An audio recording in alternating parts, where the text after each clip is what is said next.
It's showtime! Hi, welcome to Juhl Media. My name's Ching Juhl.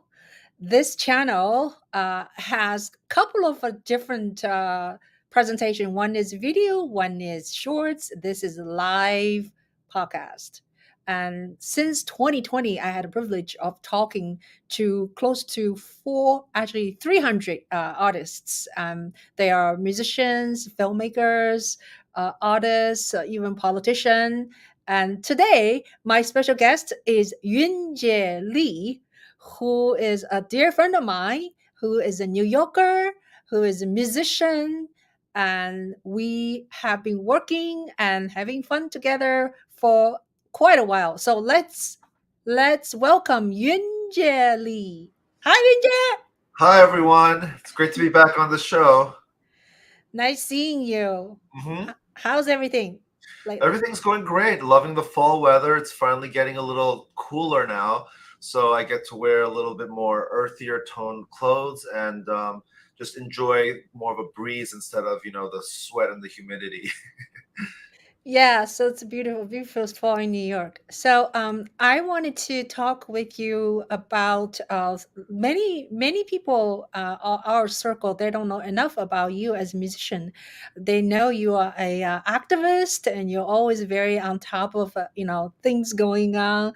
And so tell us a little bit about where and how you became a musician. And is that your family? They are musicians, or you just started by yourself? Okay, sure. Well, so I'm a freelance musician living here in New York. And I started by being influenced by my uncle. My uncle is a conductor, and he has a very similar name to me. His first name is also Yoon, but in like Korean, just like in Chinese, we usually you have like three names, like the family name and then two given names.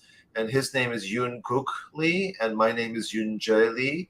So we're very similar in that sense. And it just happened that to be that way. And then who knew that we would also both turn out to be conductors, right?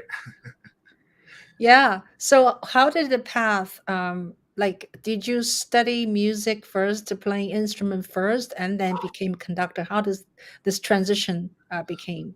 So, I knew from a very early age that I wanted to be a musician or a conductor.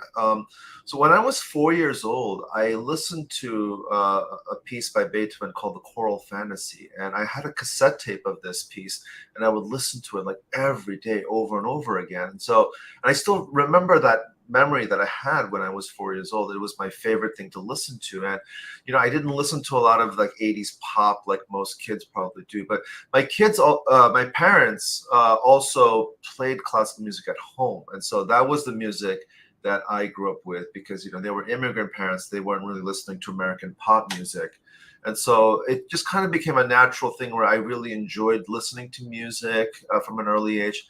And I started playing violin when I was 5 and piano when I was 6, and then I eventually picked up viola in high school. And I think by the time I was in 8th grade, I knew that I wanted to be a conductor. So I wanted to go to LaGuardia High School for the arts so that I could kind of prepare. And that's how I kind of got started. Oh, so you went to LaGuardia. Yes, I That's did. awesome. Yeah, Uh-huh. it's on in the corner, right? Corner of 67th Street and 65th Street. Mhm. 65th Street and West End. Yeah. Yeah. Mhm. Yeah.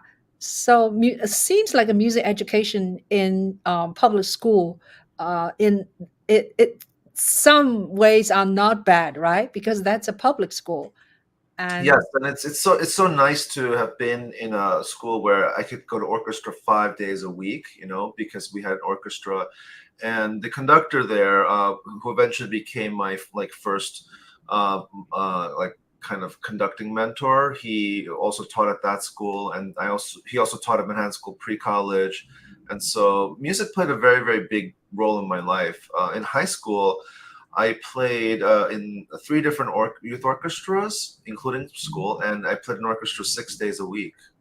So it really felt like this was what I wanted, what I was meant to do. So I was really excited about that. that's wonderful. And I also know you went to Salzburg to further your studying. Tell us a little bit about that. Okay, so when I finished my undergrad studies, my uncle suggested that I study abroad, and so I went to the Mozarteum to study there for 2 years. I didn't get a degree there, but I just enrolled as an independent student just to kind of get a feel for what, studying abroad was like. And I learned a lot of great things. And I, spoke some German there when I was there. The, all the classes were in German, so I struggled a bit the first year. The second year was a little better. But people spoke enough English for me to get by, and I wish I could have stayed a little longer, but I had to return back to New York, and that's when my German was getting just a little bit better. And now I've unfortunately forgotten most of it, so it's back to square one. So, what is the? Can you summarize sort of a two or three things about European education, music education versus you also went to Mannes College in New York. So, what are the major differences of Well, it's teaching? there. It's hard to say, but just based on my experience alone, and this is only my experience because there's so many schools in Europe, right? The schools are more open-ended there at least in Austria, meaning that a lot of people they enroll in the schools and they may not necessarily be in the degree programs, and there's no like set time. Like it's not like you go there and you apply for a degree and then you stay there for like 2 years and get a master's. It's sort of like you just enroll there and you take classes and then you finish whenever and you take the final exams and the I guess the what they call magister. It's like a it's kind of a little bit more like a DMA than a master's program because you do have to write a paper and you do have to write and it's more than just simply attending classes or in a jury. So it would have been a lot of work for me to do that, and I think I was more interested in just getting a feel for what it was like to study abroad, and so I think a lot of students go there without any expectation of being there a set certain amount of time. At least that was the impression that I got from speaking to a lot of the students that were my colleagues there at the time. Yeah. So now, fast forward, you you became a conductor and you have your own orchestra. How did you started to making arrangement meaning having symphonic music, really large works, shrink them down to smaller orchestra? And why did you have this idea, and how does it come about? Okay, well, that's sure. So it happened for a variety of reasons. Actually, my very first arranging assignment was when I was in Salzburg. 9/11 happened, and so 3 months after that, the cathedral in Salzburg wanted to do a benefit concert for the World Trade Center, St. Paul's Chapel. And they wanted a little bit of an intro when the speaker or the MC was coming out to, talk about the concert. And they were going to play New York, New York, the famous song that Sinatra sings in the background with orchestra. But they needed a quick version of that for orchestra. And so my uncle who was conducting the concert actually asked me to arrange it. And I was really nervous because I had never orchestrated anything, but I also wanted to be an arranger. And when I heard it, it actually turned out really well, and I got a lot of compliments. And then when I came back from Salzburg, I had more time on my hands, and so I really wanted to experiment with arranging. And so I started my first big arranging project, which was to reduce Mahler's Fourth Symphony for chamber orchestra. And after that, as I was working with my group Ensemble 2 and 2, which is a chamber orchestra, I realized that there was a need for more smaller arrangements, especially for the larger works where it's hard to get a lot of the original instruments, because sometimes you'd have to get like 80 people to play a Mahler symphony. That's very hard to do, right? So I tried to make versions that are playable by chamber orchestras of like 30 to 40 people. And I've also done the reverse. I've expanded some pieces like the Mendelssohn Octet. I made a version of that for full orchestra with winds and brass. And so, if you want to hear that, you can check that out on YouTube. Yeah, tell us.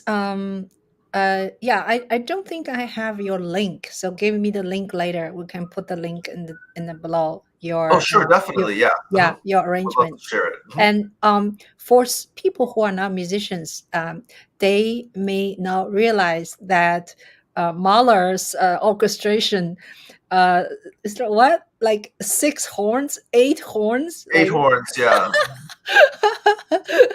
and then what? This is huge, right? Harp, sometimes two harps. Sometimes, Yeah, yeah, two or yeah, more harps. He'll yeah. just sometimes write in the score as many harps as you can get. Really, it says Yeah, that. yeah, it says that. Or so, like in the second symphony, Mhm. or the third symphony, I think the third symphony only has one harp, but I think the second has two. Yeah, the second has two, and I think there sometimes in the indications of the scores he'll write as many players as possible. He does that for the strings in the second symphony. He says get as many people as you can. You know.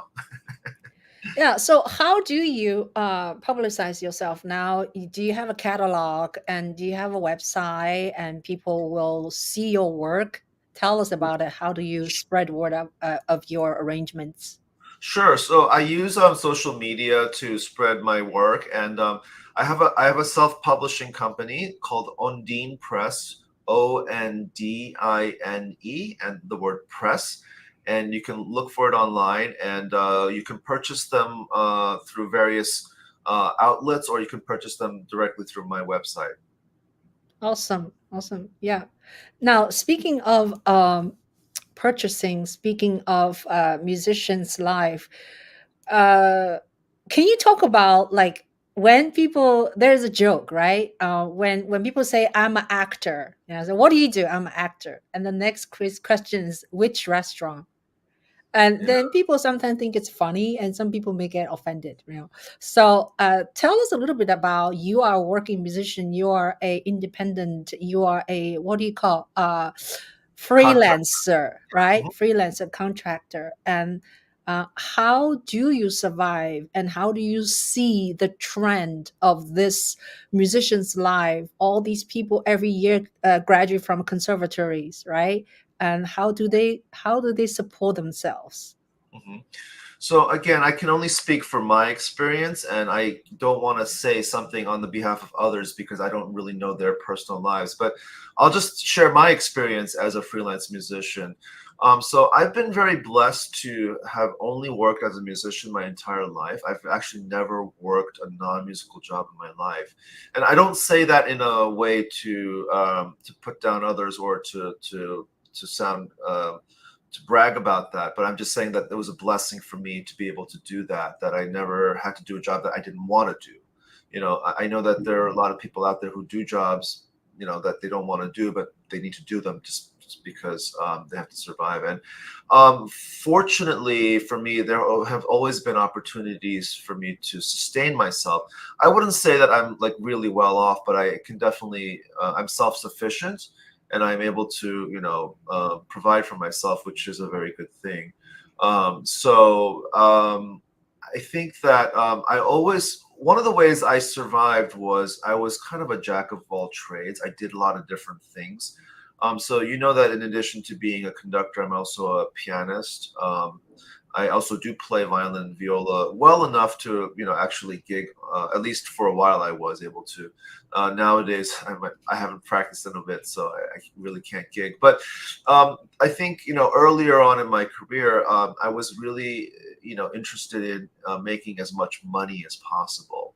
And while that had some benefits of, being able to be self-sufficient, it also prevented me from having a trajectory with my career as a conductor. Instead of focusing on that path, I did a lot of, side things, and I kind of went around in circles. And what I realized was that I kind of ended up in a certain place, but I would just kind of circle around, and I would never really move forward.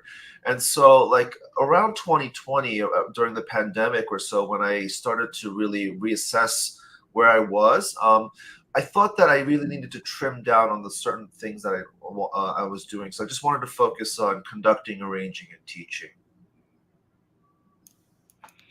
Yeah. So, whoops.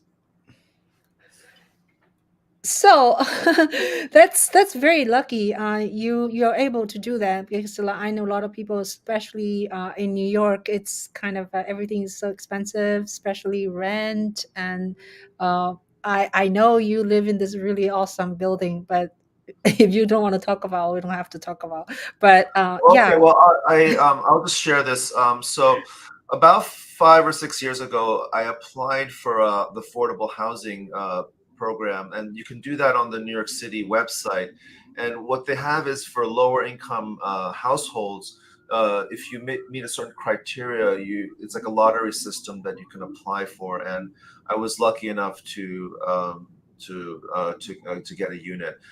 It wasn't so easy. I got rejected and I had to appeal several times. But that's a video for an interview, a story for all on its own for another day. Yeah, that's great. Now, so you are doing so many things. Now, I have one burning question: is a lot of Sure. lot of time, some people who are not necessarily professional musicians, and they say, "Why is this person in front of orchestra waving his or her arms?" So, what's the whole purpose of having a conductor in front of an orchestra? Okay, so I think this is a question a lot of people ask because they think, what is the conductor doing? Because he or she is not actually holding an instrument; they're just waving their hands around. And what are they doing, right? So I'll try to demystify this a little bit, but sometimes I don't even know the truth myself.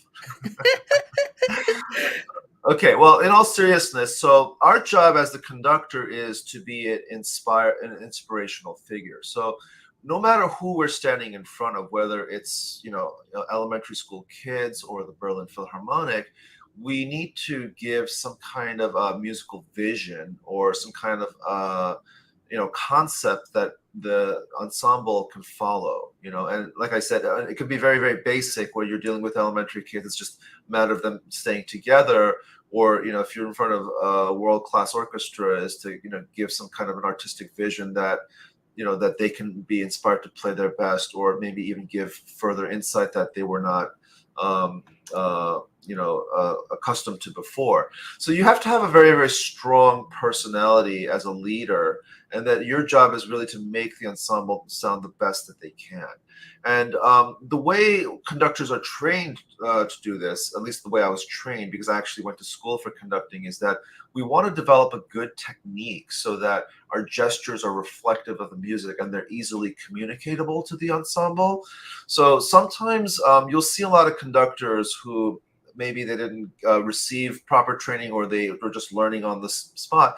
It's sort of like like being a director of a movie or being a sports coach. Sometimes people just don't go to school for that; they just do it, right?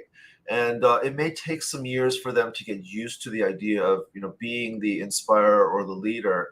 And they just learn through experience. But I always think it's helpful to be able to go to school and to learn, because conducting, in my opinion, is a very, very it's easy to figure out what it's about, but to really master it takes a lifetime.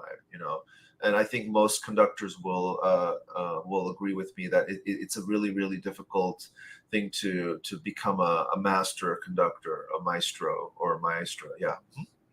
So when someone is very good, they say, "Oh, this is a fantastic conductor," right? Let's just say, uh, do you know Hornak? Do you know Pittsburgh Yes. Symphony? Yeah, Yeah. yeah. Manfred Um, Honeck. Yeah. Manfred Hornak. Yeah. So when we talk about somebody is really great, so what are the greatness of, say, just Manfred? And what's great about him? Well, so Maestro Honeck, first of all, he's a wonderful violinist. So he's a great Violist. violist. Violist. Okay, I wasn't sure. I think his brother was concertmaster. I Okay. might have gotten confused, but yeah. So regardless of the instrument, he's a great musician. So I think we as conductors need to be really, really good musicians first and foremost, because we need to gather the ideas that we want to share with the ensemble, right? So I think we have to have a very, very deep mind into like understanding why the composer wrote the way they did, right? And so when we're studying, we're trying to gather all these ideas and somehow reflect that in our gestures, or when we're in front of the orchestra rehearsing, to be able to project that. And it's not that we rehearse by talking, because that's like lecturing and people hate that, right? You know yourself, because you're a musician and you play in orchestras. And so we don't want to lecture the musicians. It may be required more on a lower level, like if you're dealing with kids. But on the higher level you go, when you're dealing with professionals, they just really want to play and be able to play well quickly. So that's our job. That makes the job harder, because you really have to be on top of your game in terms of your musical concepts and your gestures. Otherwise, the orchestra will say, "Oh, this conductor is not very sharp. He or she doesn't know the music well. They're just giving very general gestures. So we're going to ignore them, and we're just going to just do our best." That's what'll happen normally. So, if you want to have a very, very engaging personality and also a very, very engaging presence, because, there was a story of the famous legendary German conductor Wilhelm Furtwängler. He was very tall and he was extremely charismatic. And one time the timpanist of the Berlin Philharmonic was at a rehearsal, and somebody else was conducting.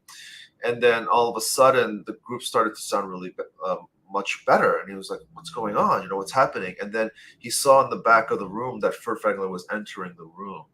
And the musicians, seeing that, all of a sudden, they just played better. Wow. Gives me goosebumps. Yeah. So, I mean, it's a story, of course. It might be a little bit exaggerated, but that's the idea, is that, our presence really helps unify the sound of the ensemble.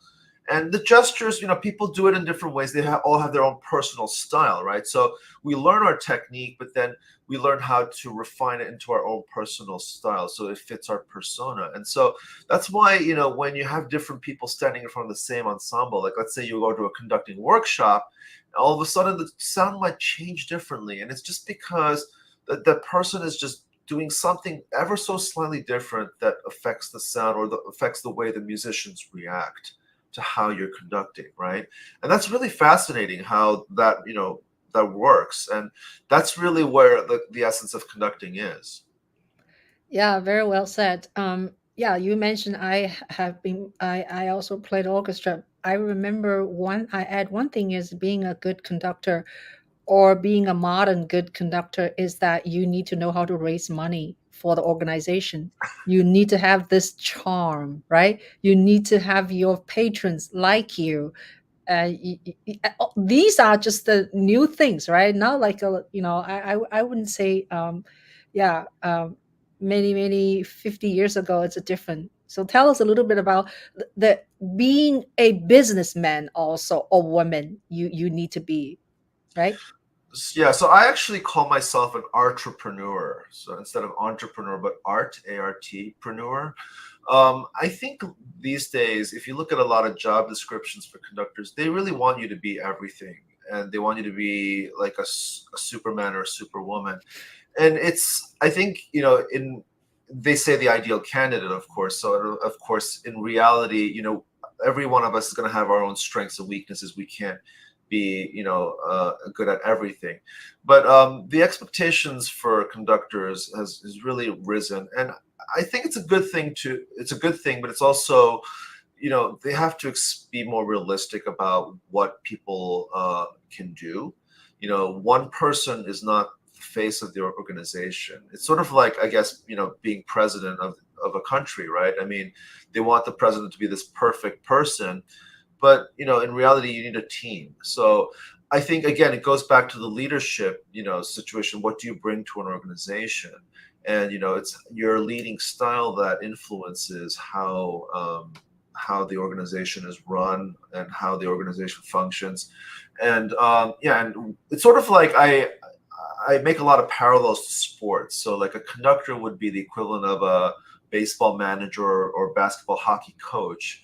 But then you have a general manager who would be like the executive director, and then you have presidents, the owners, and and the board, and things like that. So you have many different groups within an organization, and it's how well they do things that make an organization, good or really great.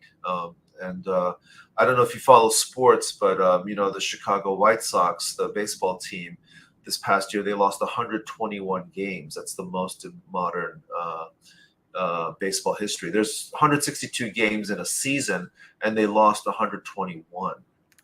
Yeah, so they only won 41 games. So, and then you analyze that, and what I'm trying to say is that it's good leadership will usually produce good results, because if you if you're a poor leader, even if you have good musicians, they may not be motivated, or the organization might not function because they might feel they're not able to be productive at their best. So it's really important that I think a conductor knows how to navigate not only the musical things but the business side of things, and to be a good team player and try to bring people together. Do you remember how we met? Yes. Tell us. Okay, so it was October 2019. So that was 5 years ago. And we met at what is it, an Andrew Yang event. It was called the Yang Gang Day, I believe. Yeah. And we were going to canvas for the Comic-Con happening at the convention center. So we were down in the 34th Street area. We were, it was a really wonderful thing because we were all so excited, and talk about bringing people together, right? And we were handing out pamphlets, flyers, and we were talking to people about the upcoming election. And I remember you were there taking a video, right, which eventually became your documentary.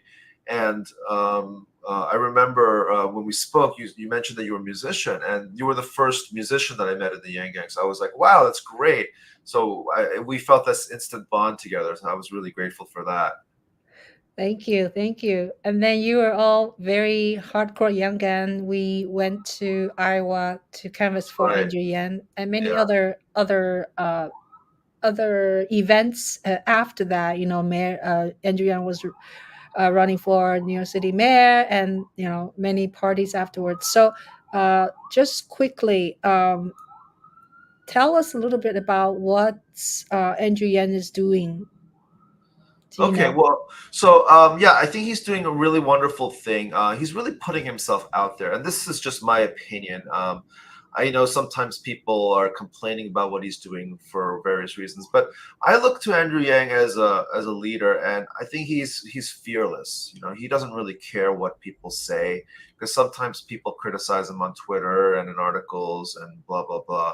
But he knows what's right, I think, for the country, and he knows how he feels he can best help the country. So he's really working hard with the Forward Party, and they're running a lot of like local candidates in a lot of purple states, because that's where I think the Forward Party, at least initially, can generate the most enthusiasm and the most viable candidates.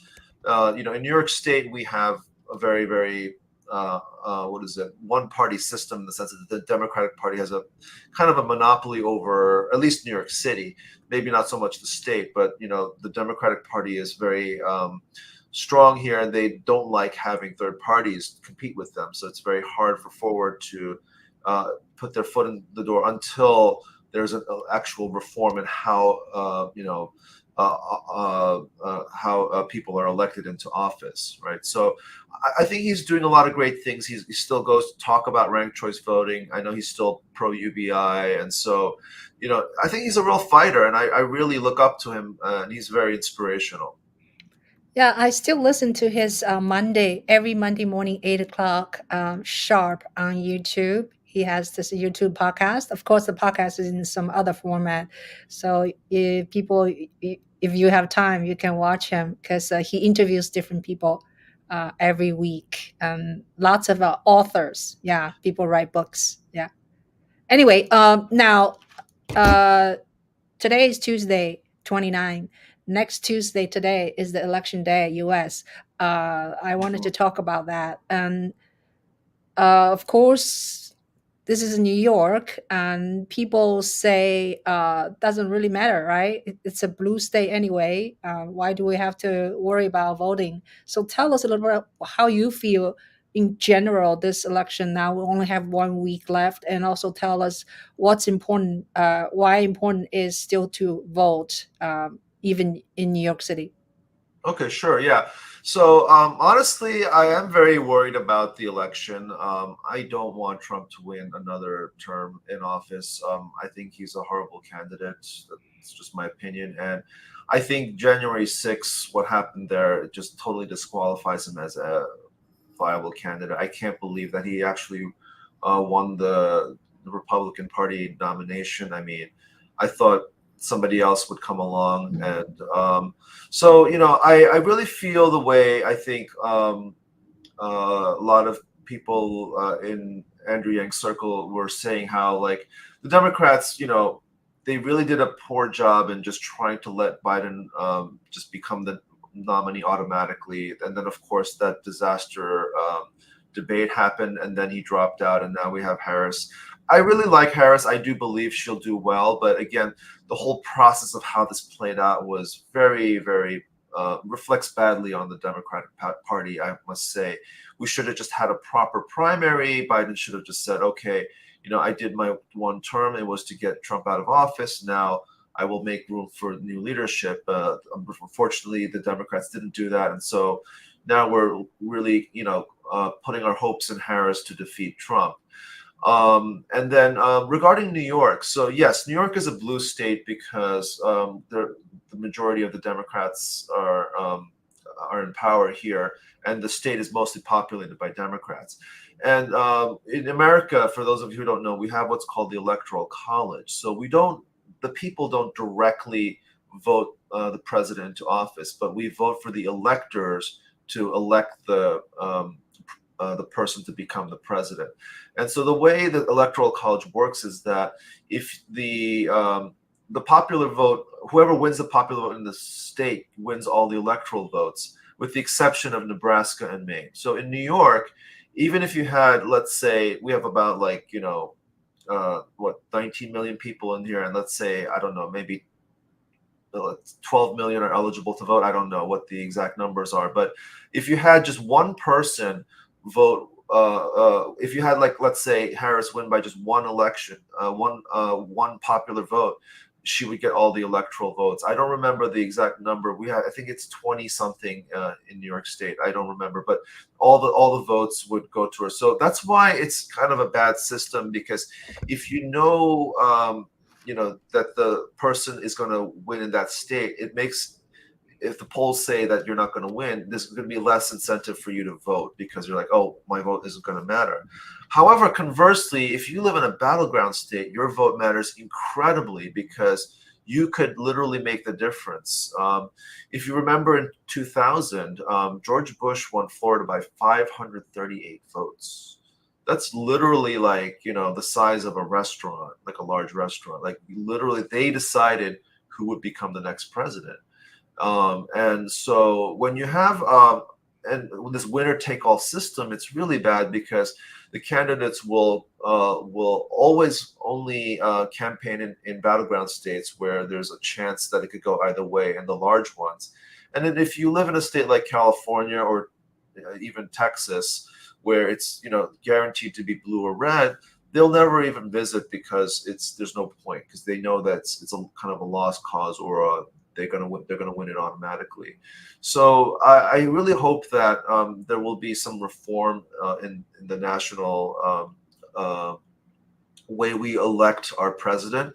Either what Andrew Yang was saying, either have the Electoral College be allocate their votes proportionately based on the popular vote, which would make sense. Or there's a movement called National Popular Vote, and what this is an agreement, a pact by various states, saying that whoever wins the popular vote will give all the states electoral college votes to that person. So those are two ways that I think could really help reform this current system, which in my opinion really does not work. This winner take all per state is a very bad system. I just checked the New York electoral vote is 28.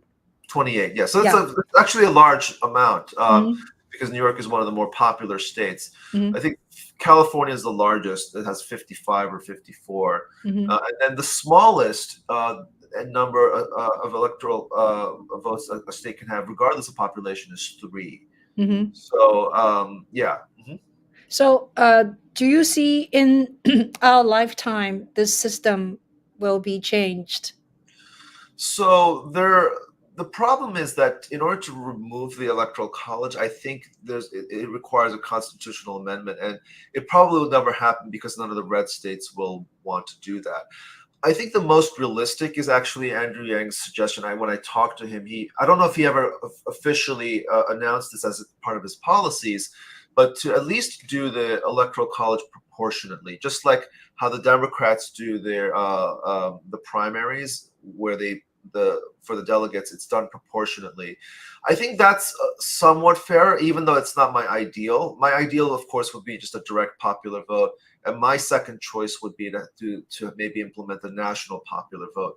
If I'm not mistaken, last I checked, a number of states have signed up for it, and I think the number of electoral college votes, but excuse me, let me just try to rephrase that again.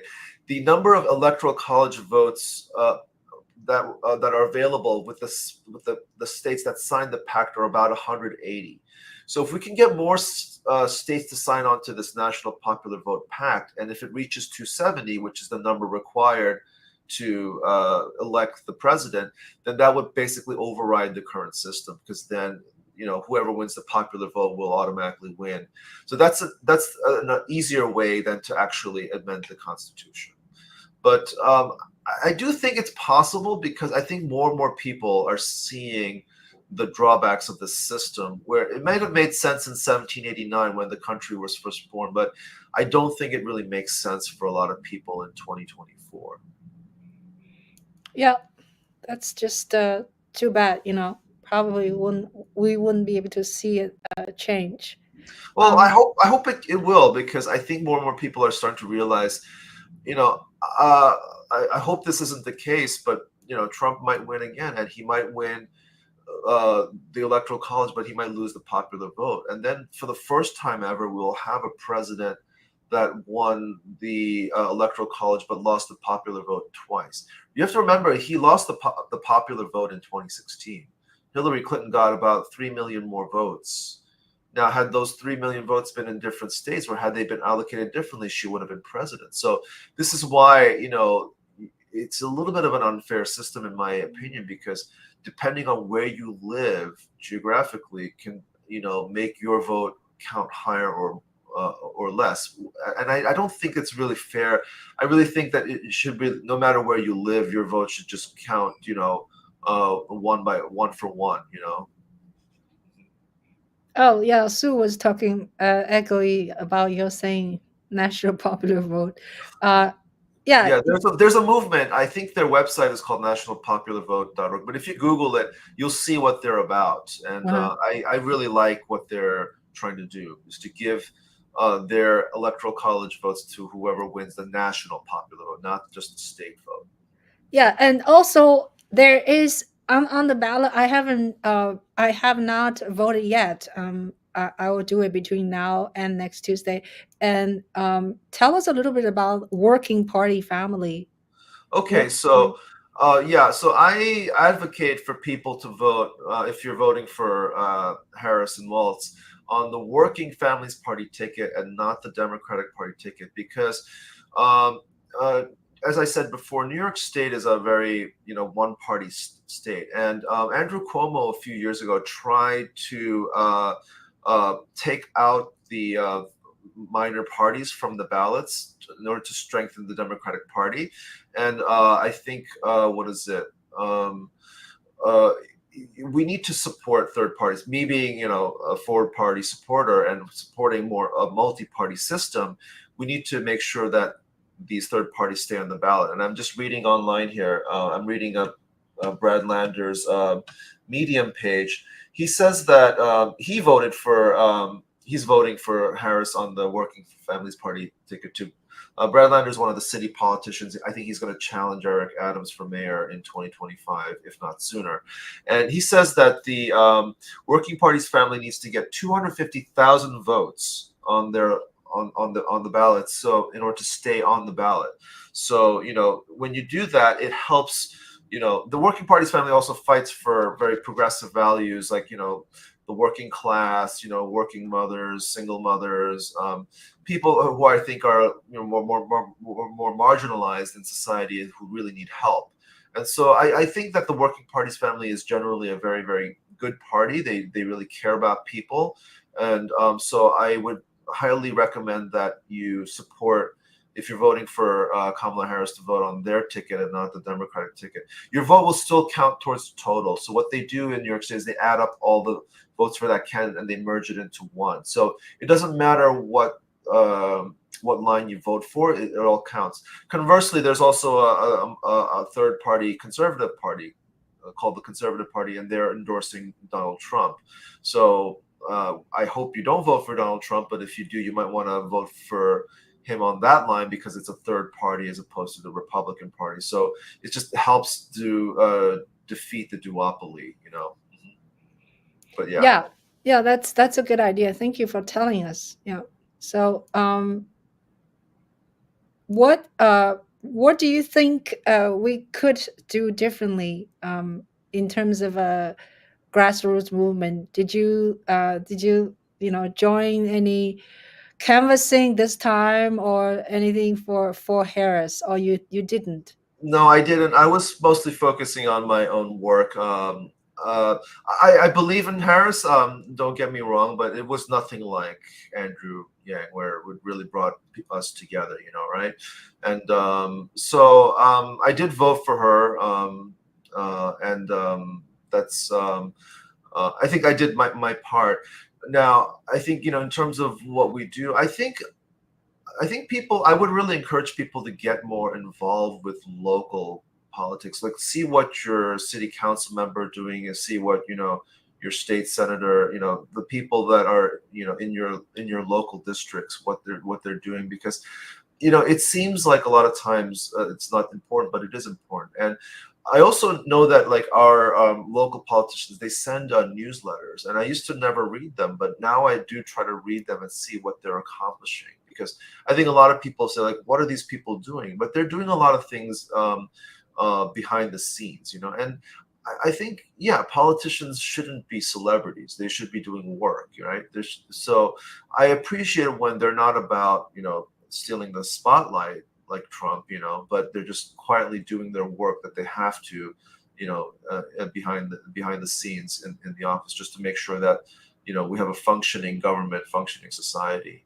So, and then I really hope that, the reforms that we're fighting for, like the Final Five, the ranked choice voting, open primaries, really becomes a reality, because without that, it's really hard to change how people are elected into office. So if you remember back in 2020, a lot of people who were in the Yanking, they were very enthusiastic and they wanted to run for office. And unfortunately, they didn't do well because of the system that we have in place. And when you have big money in politics, it's very difficult. So I think people are starting to realize that, but it really starts from the bottom. It just starts with ordinary citizens saying, you know what, it does matter what we do with or who we vote into office, and we really should vote every time there's an election, even if it's just a primary, and make our voice heard. Because if you don't vote in the primary, it's the party partisans who always vote,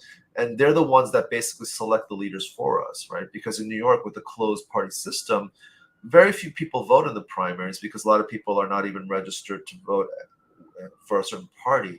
So that really limits who gets selected. And then New York being a Democratic Party monopoly, New York City, that is, you basically have somebody chosen for us. And, people don't really like Republicans in New York City, with the exception of Staten Island. So it's almost like it's an easy in for them, because if they have party support, they're going to win. So, although in general most of the Democratic Party candidates are good, I still think we need more active participation, from all walks of life, so that we can really make our democracy a vibrant system, here. So it's not just, oh, we have a party, selecting our candidates, and we just go in and just do a kind of ritual where we just fill in circles. That's not really freedom of choice, in my opinion. Thank you. Thank you so much, Inja. Very educational. I wanted to thank our audience have been with us, and Shark Fang, Sue, and we have Lewis, and people who are listening to us. And it's okay if you don't write your comments, but we know you're there, and thanks for helping us. And if you like this episode, please show us you like it, share and subscribe. Now, yeah, I know Yunje has to work pretty soon, and this is a short interview. So, Yunje, before you go, how about a last word? Just Sure. one word. Okay, well, I just want to say that I think Ching is a really wonderful person.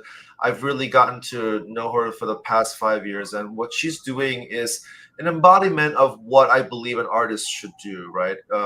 She is active as a musician, philosopher. She's so wonderful at many things, and I think she really lives life to the fullest, and she expresses herself through her art, through her media channel, and I in many ways look up to her and want to be like her in many ways, because like she knows how to put herself out there and be an artist, and she's really living that, and so that's really wonderful. And so thank you for doing this, Ching. I really appreciate your efforts and all the things that you do musically and with your video work, and let's keep doing this. Wow, that's a long last word. Thank you so much, Yunje. Yeah, Uh-huh. I really appreciate you and appreciate our friendship, our working together, and we're Yeah. so close. We're not very far away. 20 minutes, by Yeah. subway. Uh-huh. Yeah. Thank you so much for coming on to the show, and Thanks for having me. yeah, and thank you everybody, and until next time. Goodbye. Bye. Bye.